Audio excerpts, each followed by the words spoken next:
ఇది ఒక సాధారణమైన సభ కాదు. ఇది ఒక విశ్వాసపు సముద్రం. వేలాది మంది హృదయాలు ఒకే దేవుని వైపు లేవబడే సమయం. ఆంధ్రప్రదేశ్ నేలపై ప్రతి సంవత్సరం విశ్వాసాన్ని మళ్లీ మేల్కొలిపే మహాసమావేశం. అదే గుంటూరు గుడారాల పండుగ.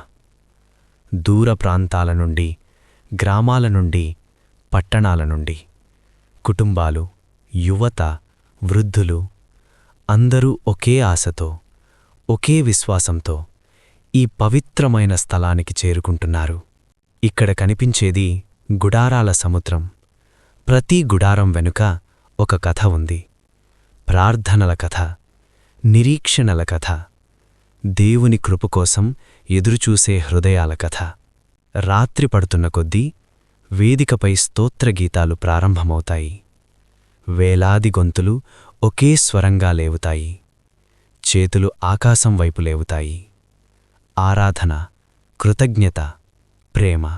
ఈ గుడారాల క్రింద ఎన్ని కన్నీళ్లు ప్రార్థనలుగా మారుతున్నాయో, ఎన్ని బాధలు దేవుని సన్నిధిలో శాంతిని పొందుతున్నాయో.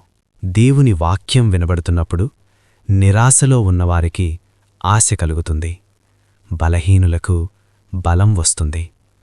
తప్పిపోయిన హృదయాలకు మళ్లీ మార్గం కనిపిస్తుంది.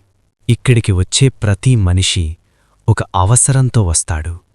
కాని దేవుని సన్నిధిని అనుభవించిన తర్వాత వారి హృదయం మారిపోతుంది. వేలాది లైట్లు